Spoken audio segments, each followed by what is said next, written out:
1 Tessalonicenses, capítulo 1.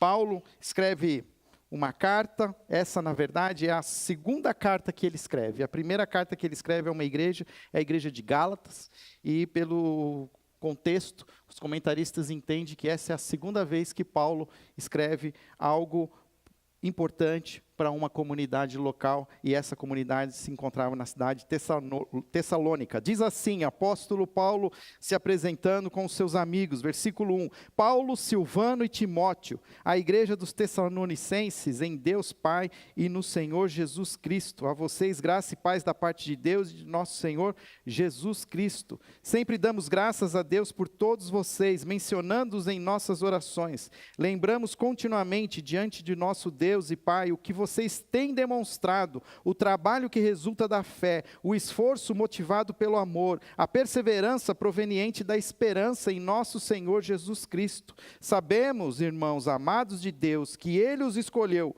porque o nosso Evangelho não chegou a vocês somente em palavras, mas também em poder no Espírito Santo e em plena convicção.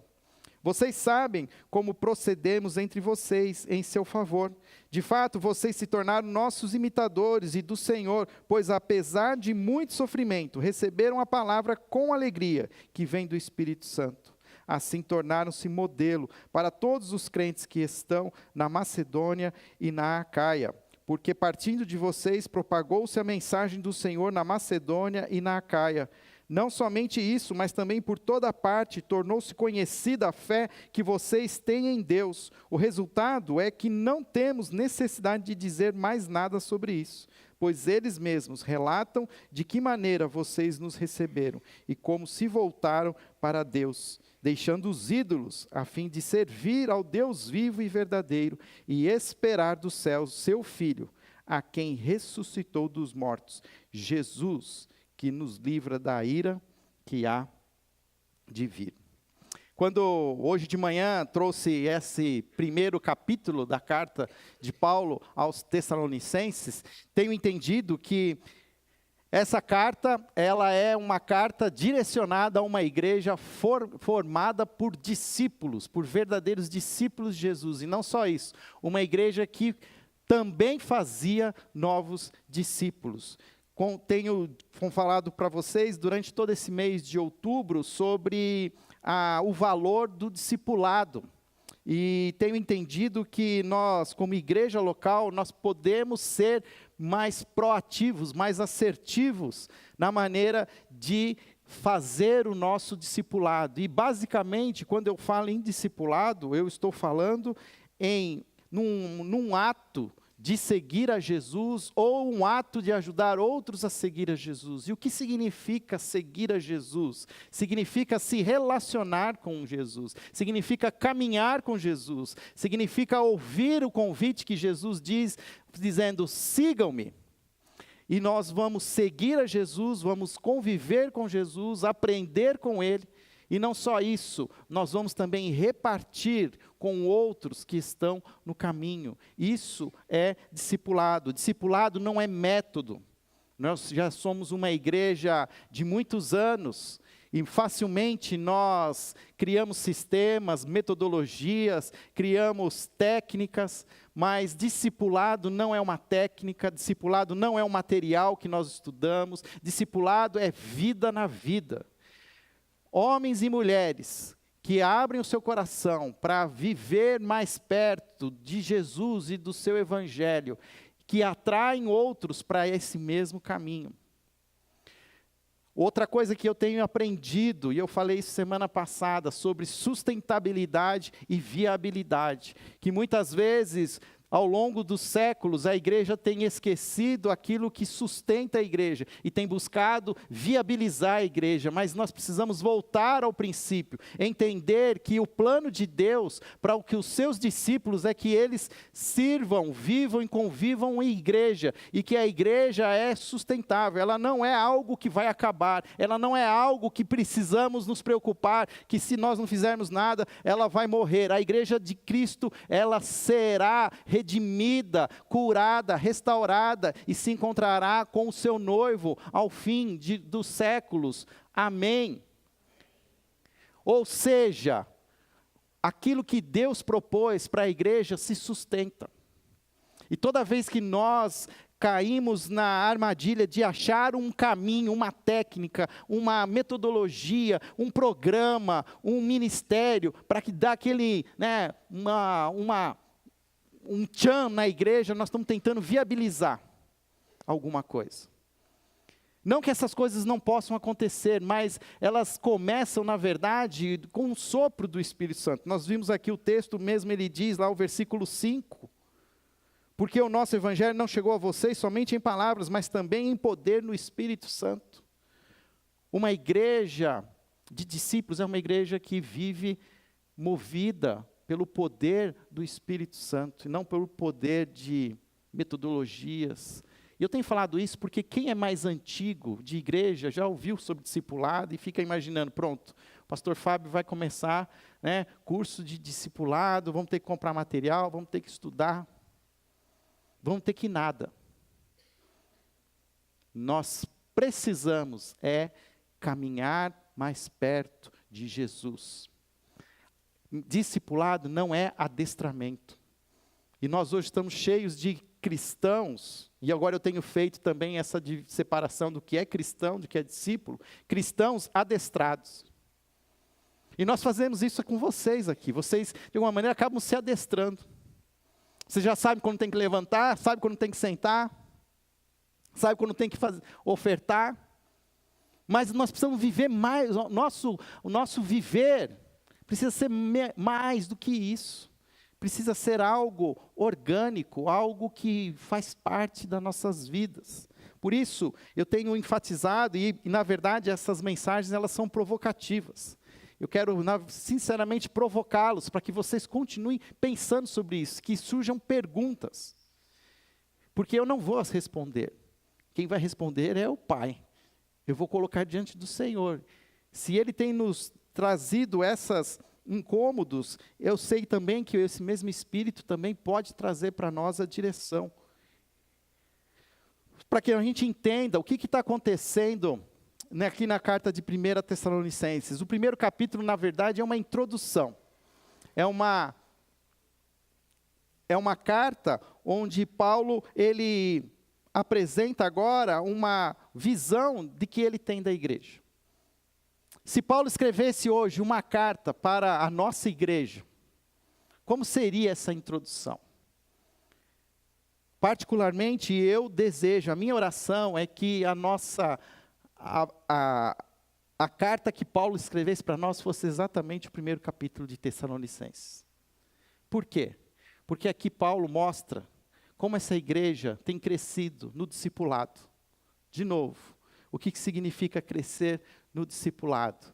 É uma igreja formada de discípulos e que faz novos discípulos. Ela tinha 3 características que Paulo apresenta aqui. Rapidamente eu quero falar sobre essas 3 características dessa igreja formada por discípulos e que faz novos discípulos. E a primeira característica, os versos 1 e 2, vão falar sobre isso, uma igreja formada por discípulos.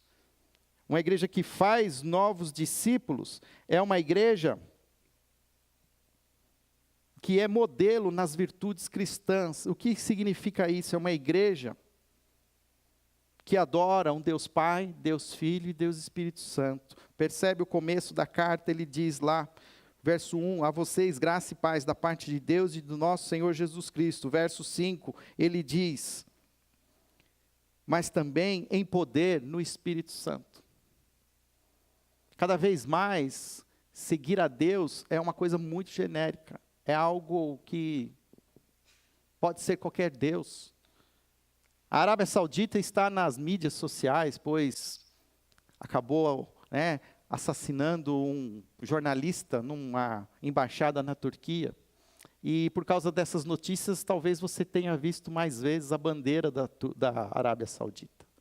A bandeira da Arábia Saudita é uma bandeira verde, escrito com letras árabes brancas e uma espada embaixo. E sabe o que está escrito lá? Em português, Alá é o Deus, é o nosso Deus. E ao mesmo tempo nós precisamos entender que uma igreja formada por discípulos é uma igreja que sabe quem é Deus. Sabe que Deus não é Alá. sabe que Deus não é o dinheiro, sabe que Deus não é qualquer outra filosofia, qualquer outra crença, mas um Deus relacional, um Deus na sua essência trinitária, Deus Pai, Deus Filho e Deus Espírito Santo. Cada vez mais a gente precisa resgatar esses princípios da trinitariedade de Deus. Conhecer as suas essências, conviver, aprender. E é difícil, não é uma coisa tão fácil, natural. Mas nós não podemos simplesmente ignorar, precisamos aprender a entender. Precisamos, de fato, experimentar durante a semana aquilo que nós oramos ao terminar todos os cultos, quando fazemos um momento de oração e fazemos a saudação, a oração sacerdotal apostólica, esqueci agora como é que fala o nome, a bênção. Onde nós falamos o quê? Que o amor do Deus Pai, a graça do Filho Jesus e a comunhão com o Espírito Santo. Será que como igreja nós sabemos o que é o amor de Deus Pai, a graça do seu Filho Jesus e a comunhão com o Espírito Santo? Isso não é decoreba, isso é relacionamento. Qual é uma outra virtude que nós vemos aparecendo nessa carta que Paulo faz? Ele diz que essa igreja é uma igreja marcada pela fé, pela esperança e pelo amor. Olha que bonito, versículo 3. Lembremos continuamente diante de nosso Deus e Pai o que vocês têm demonstrado, o trabalho que resulta na fé, esforço motivado pelo amor e perseverança proveniente da esperança em nosso Senhor Jesus Cristo. Desde que eu cheguei nessa igreja aqui, eu tenho também dito que nós precisamos ser uma igreja focada na fé, na esperança e no amor. E Paulo aqui fala, olha, eu vejo que feliz que eu estou porque eu vejo a fé de vocês. Uma fé que resultante de trabalho. Não é uma fé que simplesmente crê, mas uma fé que ativa. Um amor motivado pelo esforço, porque amar as pessoas exige esforço, exige sair da zona de conforto, exige tirar o dinheiro do bolso, exige investir tempo. E esperança proveniente, né, da perseverança. E aí vocês têm perseverado, e isso mostra a esperança em nosso Senhor Jesus Cristo. Mas a igreja não é só marcada pelas suas virtudes, mas é marcada também pelo testemunho eficaz. E uma das partes mais bonitas desse primeiro capítulo é quando ele fala, no versículo 6, de fato vocês se tornaram nossos imitadores e do Senhor, pois apesar de muito sofrimento, receberam a palavra com alegria, que vem pelo Espírito Santo. Assim tornaram-se modelo para todos os crentes que estão na Macedônia. E lá no versículo 9 ele diz assim, pois eles mesmos relatam de que maneira vocês nos receberam, como se voltaram para Deus. E ele cita duas regiões, Acaia e Macedônia. Igreja primitiva, não tem rede social, não tem Instagram, não tem stories, Facebook, cultos sendo gravados.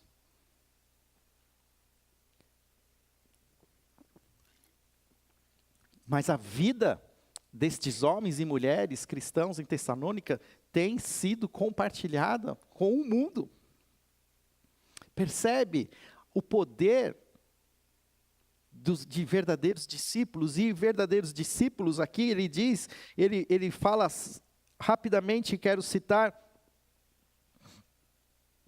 versículo 6, de fato vocês se tornaram nossos imitadores do Senhor, pois, apesar de muito sofrimento, receberam a palavra com alegria, ou seja, entender o que significa seguir a Jesus, tomar a sua cruz e seguir a Jesus. Paulo havia tomado uma cruz sobre ele, a cruz do Evangelho, está pagando um preço, e a igreja de Tessalônica também está pagando esse preço. Semana passada falei um pouco mais sobre o que significa tomar a cruz, significa que não tem mais volta.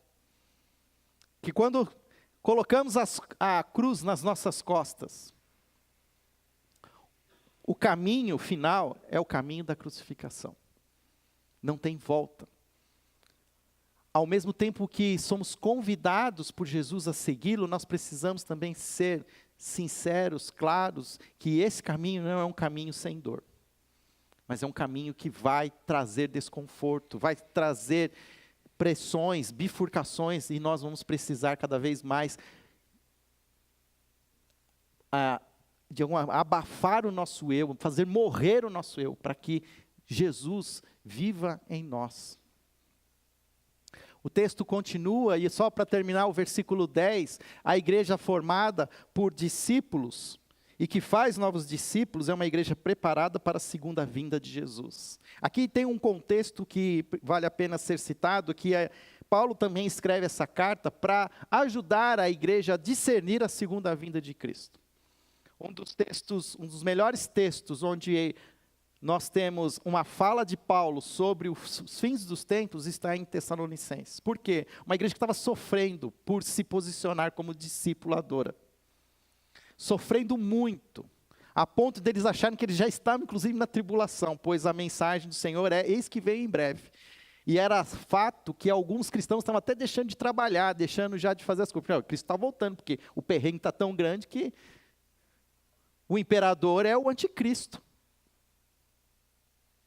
E aí Paulo até ajuda eles a entender, a discernir, mas isso não exclui de nós a importância de que nós precisamos estar também focados, que a história não acaba.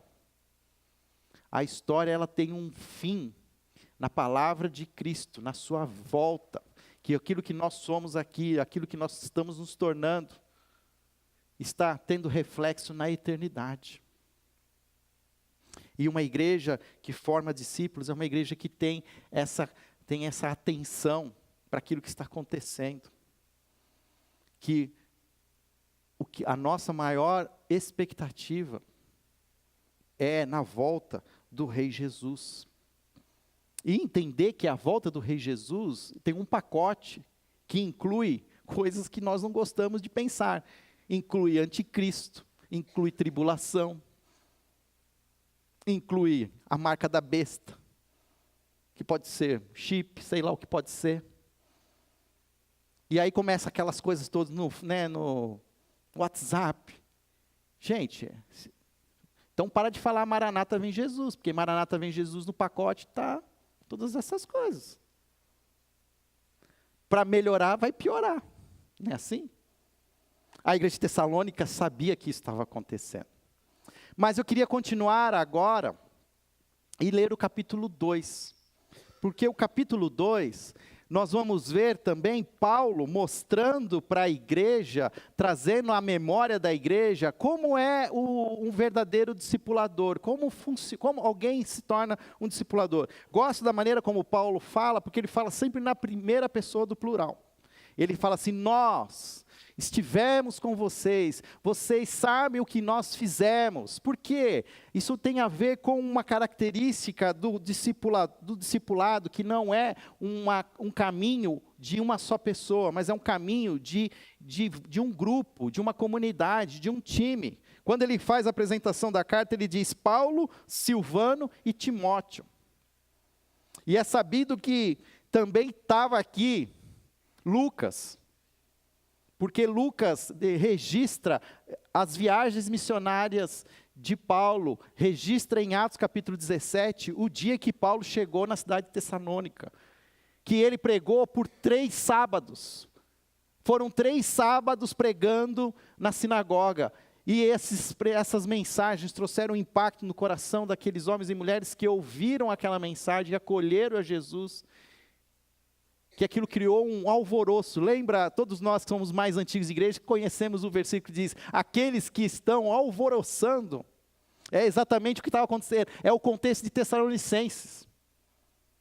Os judeus que não estão gostando dessa conversão dos seus irmãos a Jesus Cristo, eles começam a criar uma polêmica lá e chama lá, quem são aqueles que estão alvoroçando? Aí aparece quem? Paulo, Timóteo. Silvano é uma outra maneira de chamar Silas. Lucas provavelmente também estava nesse, a ponto que eles decidiram que era melhor eles saírem de Tessalônica para que a poeira baixasse e o evangelho pudesse continuar sendo sustentável. Você percebe que bonito? Olha, eles não tentaram viabilizar o evangelho, eles sabiam que o evangelho já tinha sido plantado e estava crescendo. Então, que eles não precisavam se preocupar. O evangelho ele ia continuar. A igreja do Senhor já existia em Tessalônica. Mas agora, Paulo, ele manda Timóteo várias vezes para Tessalônica, e Timóteo volta com informações daquilo que está acontecendo em Tessalônica. E Paulo agora está mostrando para eles, vocês estão vendo? Vocês estão vendo por que a gente fez isso? Por que a gente fez aquilo? Tem uma frase que eu queria que você entendesse. Quando a gente fala em discipulado, primeiro você exemplifica e depois você explica. Até bonito, né? Dá para... Borges, pode colocar aí, pode falar que foi você que fez, tá? Pode, não tem problema não. Primeiro você exemplifica e depois você explica. O que significa isso? Tem muita gente que sabe tudo, mas não vive nada do que sabe. Verdadeiro discipulado, pessoas que repartem aquilo que sabem, na verdade, repartem em primeiro lugar as suas próprias vidas. Depois de repartir as suas vidas, eles ganham o direito, a autoridade de dizer, olha, por que eu faço isso? Por que eu fiz assim? Por que as coisas acontecem? Por que eu reagi dessa maneira? E a gente quer sempre ensinar. Discipulado não funciona assim. Discipulado a gente reparte a nossa vida. E Paulo aqui está mostrando que ele repartiu a vida. Primeiro ele exemplificou, depois ele explicou. E o capítulo 2 é a explicação. Vamos ler juntos? O capítulo 2 diz assim, irmãos, vocês mesmos sabem, percebe que ele vai falar o tempo todo essa expressão, vocês mesmos sabem o que eu estou falando, ou seja, vocês viram, vocês viveram comigo. Capítulo 2, versículo 1. Irmãos, vocês mesmos sabem que a visita que lhes fizemos não foi inútil. Apesar de termos sido maltratados, insultados em Filipos, como vocês sabem, com a ajuda de nosso Deus, tivemos coragem de anunciar-lhes o Evangelho de Deus, em meio a muita luta. Pois nossa exortação não tem origem no erro, nem em motivos impuros, nem temos intenção de enganá-los, ao contrário, como homens aprovados por Deus, para nos confiar o Evangelho, não falamos para agradar pessoas, mas a Deus que prova o nosso coração. Vocês bem sabem que a nossa palavra nunca foi de bajulação, nem de pretexto para ganância. Deus é testemunha, nem buscamos reconhecimento humano, quer de vocês, quer de outros. Embora como apóstolos de Cristo pudéssemos ter sido um peso, somos bondosos quando estávamos entre vocês, como uma mãe que cuida dos próprios filhos. Sentindo assim tanta afeição por vocês, decidimos dar-lhes não somente o Evangelho de Deus, mas também a nossa própria vida, porque vocês se tornaram muito amados por nós. Irmãos, certamente vocês se lembram do nosso trabalho esgotante e de nossa fadiga. Trabalhamos noite e dia para não sermos pesados a ninguém, enquanto lhe pregávamos o Evangelho de Deus. Tanto vocês como Deus são testemunhas de como nos portamos de maneira santa, justa e irrepreensível entre vocês, os que creem. Pois vocês sabem que tratamos cada um como um pai trata seus filhos, exortando, consolando e dando testemunho, para que vocês vivam de maneira digna de Deus, que os chamou para o seu reino e glória. Também agradecemos a Deus sem cessar o fato de que, ao receberem de nossa parte a palavra de Deus, vocês a aceitaram, não como palavra de homens, mas conforme ela verdadeiramente é, como palavra de Deus que atua com eficácia em vocês, os que creem, porque vocês, irmãos, tornaram-se imitadores das igrejas de Deus, em Cristo Jesus, que estão na Judéia. Vocês sofreram da parte dos seus próprios conterrâneos, as mesmas coisas que aquelas igrejas sofreram da parte dos judeus, que mataram o Senhor Jesus e os profetas, e também nos perseguiram. Eles desagradam a Deus e são hostis a todos, esforçando-se para nos impedir que falemos aos gentios e estes sejam salvos. Desta forma, continuam acumulando seus pecados sobre eles. Finalmente, veio a ira. Nós, porém, irmãos, privados da companhia de vocês por breve tempo em pessoa, mas não no coração, esforçamo-nos ainda mais para vê-los pessoalmente, pela saudade que temos de vocês. Quisemos visitá-los, eu mesmo, Paulo, quis, e não apenas uma vez, mas duas. Satanás, porém, nos impediu, pois quem é a nossa esperança, alegria e coroa, em que nos gloriamos perante o Senhor Jesus na sua vinda? Não são vocês? De fato, vocês são a nossa glória e a nossa alegria. O que Paulo está querendo mostrar aqui? Ele traz à lembrança da igreja momentos que viveram juntos, Mas não só isso, ele está querendo dizer assim, olha, percebam que aquilo que foi repartido significa algo que como igreja vocês precisam continuar repartindo, aplicando, fazendo a mesma coisa com outros. Brevemente aqui a gente vê que Paulo apresenta um perfil de um discipulador, de alguém que não só segue a Jesus, mas ajuda outros a seguir a Jesus. E esse perfil, nas minhas contas aqui, são 7 características que nós vamos ver brevemente. O versículo 1 fala que um discipulador é um evangelista frutífero. O que significa isso? O versículo 1 do capítulo 2, assim, irmãos, agora mesmo vocês sabem que a visita que lhes fizemos não foi inútil. A versão revista e atualizada diz, não foi infrutífera. Uma coisa que nós precisamos aprender é assim, quando nós queremos ser discipuladores que ajudam outros a seguir a Jesus, eu preciso entender que muitas vezes eu vou começar com pessoas que não conhecem inclusive Jesus. Às vezes eu vejo que existe um vício dentro da igreja, onde nós entendemos que discipulado é aqueles que já estão caminhando com Jesus. Discipulado é mais do que com aqueles que estão caminhando com Jesus, é inclusive com aqueles que ainda não estão caminhando com Jesus. Tem um pastor que eu tenho ouvido algumas mensagens suas, chamada Paulo Júnior, numa igreja chamada Sal da Terra, em Goiânia. E ele fala assim, que existe uma pergunta fatídica, que todo pastor, quando encontra outro, faz. Qual é o número de membros da sua igreja? Porque através desse número, a gente vai, os pastores querem medir a qualidade da igreja. Aí o Paulo Júnior ensina assim, sabe o que eu respondo? A minha igreja tem um tamanho da cidade. Como assim? Jesus não olhava as cidades e os povoados, e chorava, e orava, e falava assim, Senhor, né, a colheita é grande, são poucos os trabalhadores. As pessoas são como pastores, né, são como ovelhas sem pastores.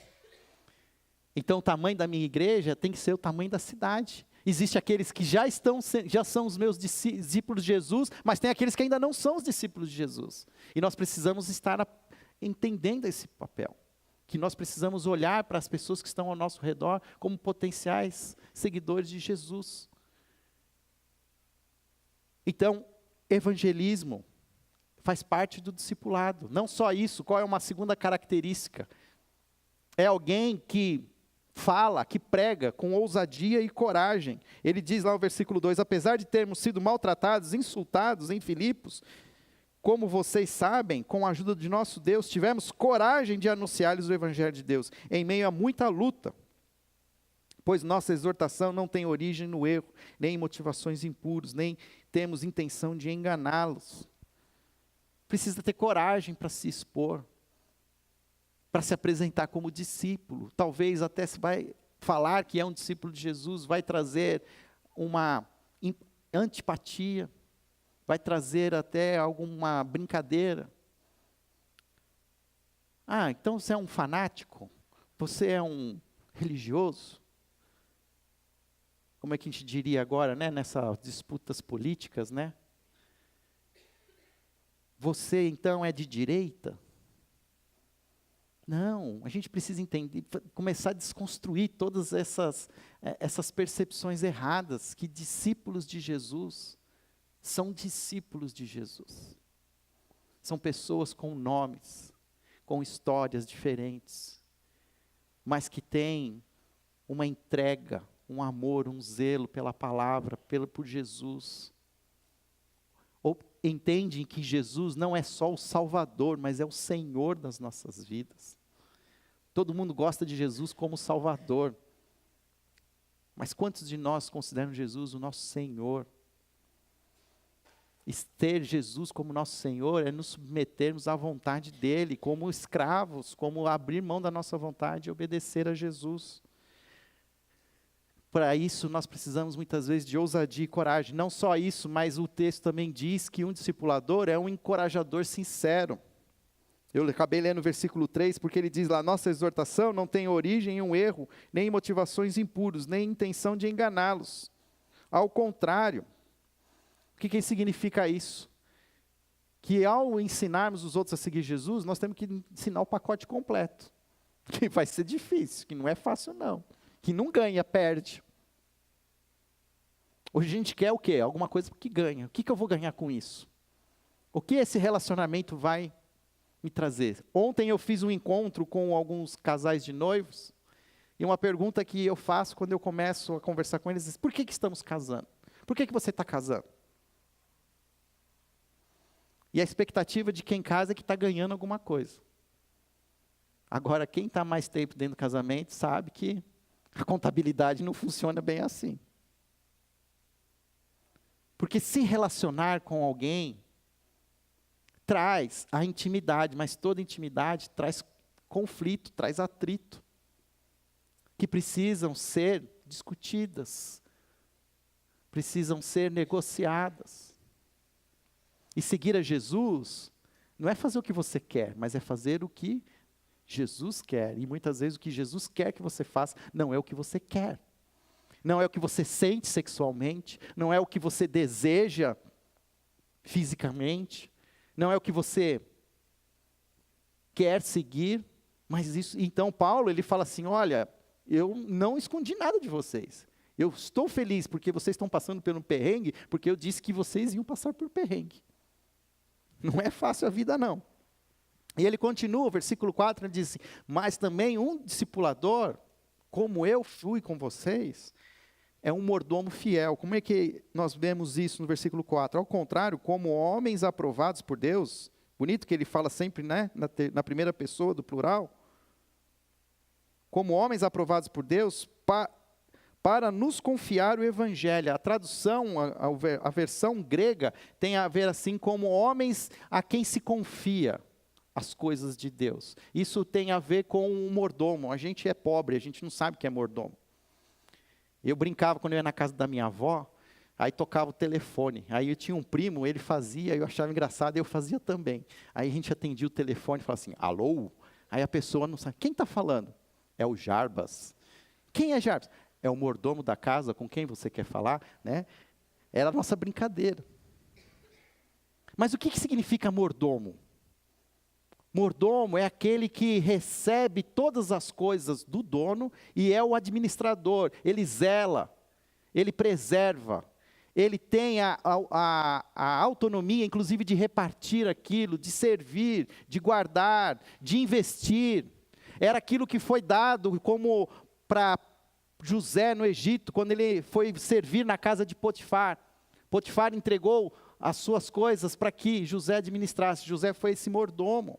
Da mesma maneira, nós temos que entender que um discipulador, ele recebe de Deus as coisas. E nós, como verdadeiros mordomos, fiéis, nós precisamos zelar, cuidar, repartir com sabedoria.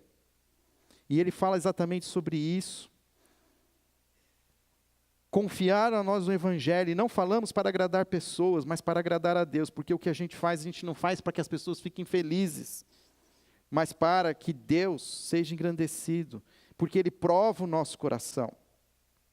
E ele fala: vocês bem sabem disso, que a nossa palavra nunca foi de bajulação. O que significa isso? Quem é um bajulador? Quem bajula busca ganhar alguma coisa. E Paulo nunca buscou ganhar nada, muito pelo contrário, a gente vai ver aqui que ele só perdeu. Perdeu o direito de ir e vir, perdeu família. E nós vamos ver que existe hoje muitas pessoas que apresentam o Evangelho, mas que por trás da apresentação desse Evangelho estão buscando ganhar alguma coisa. E nós precisamos entender que não é assim que funciona. Paulo não era bajulador, não era um mercenário, não era um megalomaníaco. Tudo isso está descrito no versículo 5. Mas tem mais uma outra característica, que ele traz uma palavra tão bonita que eu vejo, que ele diz assim, que um discipulador é como uma mãe carinhosa. O versículo 7 diz: embora como apóstolos de Cristo pudéssemos ter sido um peso, fomos bondosos quando estávamos entre vocês, como uma mãe que cuida dos próprios filhos. Como é que uma mãe cuida dos próprios filhos? Uma mãe, se ela precisar, ela morre pelos seus filhos. Uma mãe abre mão dos seus direitos. E aqui tem a ver que quando nós queremos discipular e apresentar Jesus e caminhar com essas pessoas, nós precisamos aprender a também cuidar emocionalmente dessas pessoas. O acolhimento, o carinho, isso precisa estar incluído nas nossas atitudes. Ele fala exatamente isso. Como uma mãe que cuida dos seus próprios filhos, sentindo assim tanta afeição por vocês, decidimos não somente dar-lhes o evangelho de Deus, mas também o quê? A nossa própria vida, porque vocês se tornaram muito amados por nós. Irmãos, certamente vocês se lembram do nosso trabalho esgotante, da nossa fadiga. Trabalhamos noite e dia para não sermos pesados a ninguém, enquanto lhe pregávamos o evangelho de Deus. Nós falamos, que as mulheres cumprem o turno quando elas vão para o mercado de trabalho e voltam para casa e ainda tem o segundo turno.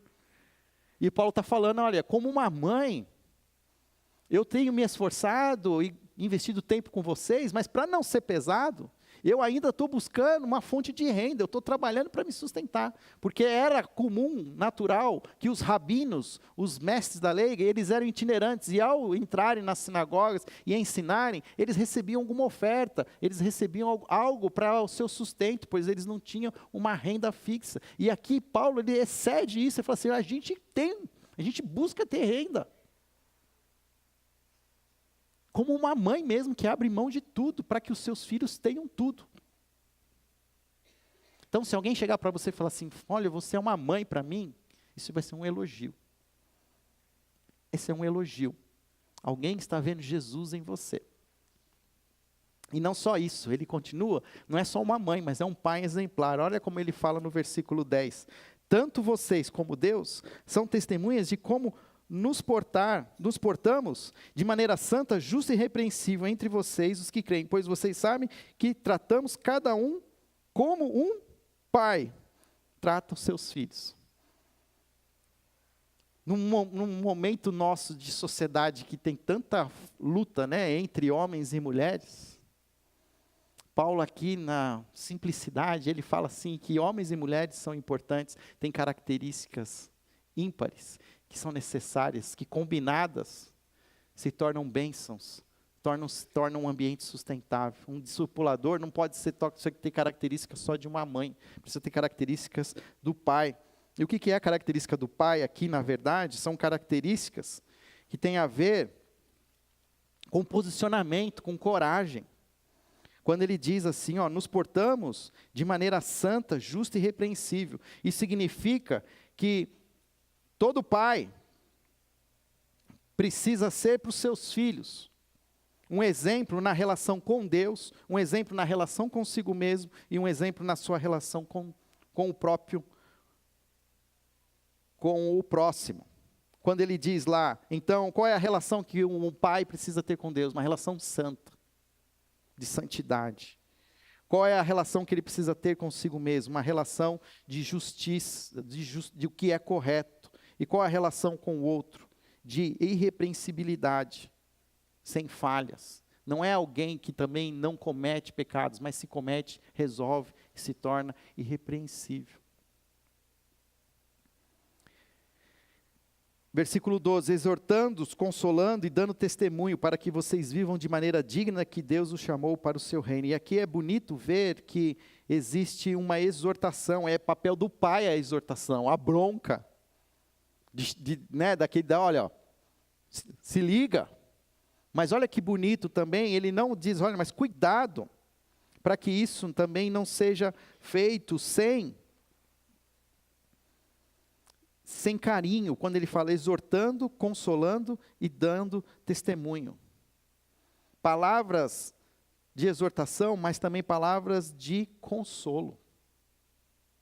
Isso é uma palavra até para nós os pais, Muitas vezes a gente quer pegar pesado com os nossos filhos, e muitas vezes a gente está sendo sincero no querer pegar pesado. Mas será que também não tem outras horas que a gente também precisa consolar? Não precisa dizer, olha, bom trabalho. Eu vi o seu esforço. Dá para melhorar, mas eu já estou satisfeito que você está cumprindo. Para sermos para que os nossos filhos sejam cada vez melhores, para que os verdadeiros discípulos. Nós somos muitas vezes, eu fico pensando, como pais, muitas vezes a gente quer dar mais coisas para os nossos filhos. A gente trabalha mais. Quem não teve carro, quer dar um carro para o filho.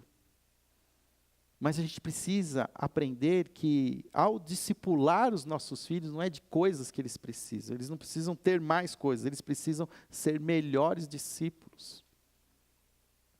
E Paulo termina mostrando uma última característica, que um discipulador também é um pastor amoroso. E hoje eu tenho visto também, como igreja, muitas vezes a gente profissionalizou o pastor. Hoje eu sou praticamente um profissional.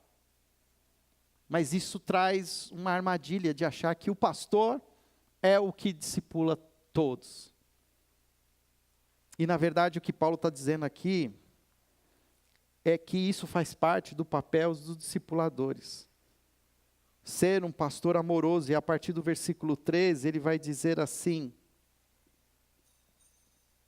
cadê o 13 aqui? Também agradecemos a Deus, sem cessar, o fato de que, ao receberem da nossa parte a palavra de Deus, vocês aceitaram, não como palavra de homens, mas conforme ela verdadeiramente é, como palavra de Deus que atua com eficácia em vocês, os que creem. O que significa isso? Que os pastores não podem trazer palavras do seu próprio coração, mas a própria palavra de Deus. Eu tenho ficado triste quando eu convido pastores, até mesmo para repartir com os irmãos, e eles não falam da palavra de Deus. Que se é para contar a sua história, a gente chama para dar um testemunho. Mas pastores precisam falar da palavra de Deus. Ajudar que os discípulos também entendam essa palavra, sigam essa palavra. E façam isso com amor. Porque vocês, irmãos, tornaram-se imitadores das igrejas de Deus em Cristo Jesus, que estão na Judéia. Vocês sofreram da parte dos seus próprios contemporâneos as mesmas coisas que aquelas igrejas sofreram da parte dos judeus, que mataram o Senhor Jesus e os profetas. E também nos perseguiram. Aqui tem um outro contexto do pastorado, que é o sofrimento. Se tornar pastor de ovelhas, se tornar um discipulador de discípulos, é sofrível. E eu fico pensando, agora eu estou pregando em causa própria. Por que que só o pastor tem que entrar na UTI? Será que não tem uma outra pessoa que seja mais adequada para... Aí não, aí profissionaliza, o pastor tem que ir. Aí acho que a oração do pastor, e eu já contei essa história para vocês, 90% das visitas que eu faço na UTI, a pessoa morre em 48 horas. Porque, meu amigo, então já não vão me chamar. Porque acha que o pastor tem a unção lá, a bênção da cura. Mas muito pelo contrário. Pastores, eles estão sempre dispostos a viver os altos e baixos. Como pastor, eu já fiz velório num dia e casamento no mesmo dia. Visitei uma pessoa na UTI e visitei uma pessoa na maternidade. Mas isso não é um papel só do pastor. Isso é um papel de todos os discípulos de Jesus. Discípulos de Jesus, existe até mesmo uma identidade que nós nos identificamos, o sacerdócio universal de todo cristão. Todos nós somos sacerdotes, todos nós somos ungidos por Deus. Todos somos templos do Espírito Santo. Versículo 17, nós, porém, irmãos, privados da companhia de vocês, por breve tempo em pessoa, mas não no coração, esforçamo-nos ainda mais para vê-los pessoalmente, pela saudade que temos de vocês. Quisermos visitar, eu mesmo, Paulo, os quis, e não apenas uma vez, mas duas. Satanás, porém, nos impediu. Batalha espiritual. Pense que O inimigo também vai ficar só assistindo? Ah, meu amigo, ele vai entrar na brincadeira. O inimigo não vai retroceder sem antes contra-atacar. A batalha espiritual faz parte do discipulado. As coisas vão começar a dar errado. Briga que vai acontecer que a gente não estava imaginando. É uma notícia que vem e tira o nosso chão. Mas a gente não pode desistir. Sofre batalhas espirituais, mas o mais bonito de tudo é como ele termina aqui o capítulo 2, quando ele diz assim: pois quem é a nossa esperança? Alegria ou coroa em que nos gloriamos perante o Senhor Jesus na sua vinda? Não são vocês? De fato, vocês são a nossa glória e a nossa alegria. Discipuladores, pessoas que se dispõem a ajudar outras pessoas a seguir a Jesus, têm uma expectativa na glória de se alegrar com as vidas que foram alcançadas. Se alegrar com as coroas que serão vistas na glória. E muitas vezes a gente fica pensando que, quanto que a gente vai ganhar com isso? Você não vai ganhar nada. Aqui você não vai ganhar nada. Mas na eternidade, essas pessoas estarão lá. Serão frutos alcançados. De fato, vocês são a nossa glória e a nossa alegria. A vida precede o ministério. Qual é as lições que nós temos para nós, lendo esses 2 primeiros capítulos? Que mais do que fazermos, nós precisamos ser. As nossas vidas, elas precisam ser vidas que refletem um relacionamento genuíno com Jesus. Porque se isso acontece, você encontrou o caminho sustentável. Você encontrou o mesmo caminho da mulher samaritana, que tentava viabilizar a sua vida. Tentava viabilizar a sua vida com casamentos, porque ela era insistente. Ela achava que estava no 5º casamento. E aí Jesus fala assim, isso não é viável para você, mas eu tenho algo sustentável. Eu tenho uma água que é capaz de matar a sua sede. Sabe como a história continua? Diz que ela vai para a sua cidade. E o que ela faz? A vida dela, transformada por esse encontro com Jesus, reflete na vida daquelas pessoas e o testemunho dela atrai essas pessoas para Jesus. A vida dessa mulher impacta uma cidade. E essa mesma cidade tinha sido visitada pelos 12 antes. Mas os 12 não foram lá para testemunhar, eles foram lá para buscar a viabilidade de se alimentar. Os 12 não conseguiram o que aquela mulher realizou. E a gente precisa entender isso, que vida precede ministério. Sejam verdadeiros seguidores de Jesus. E as coisas vão mudar. Talvez não para melhor, mas frutificarão frutos que permanecem. Em nome de Jesus. Amém. Vamos orar? Obrigado, Senhor, por essa palavra que vem das tuas escrituras para o nosso coração.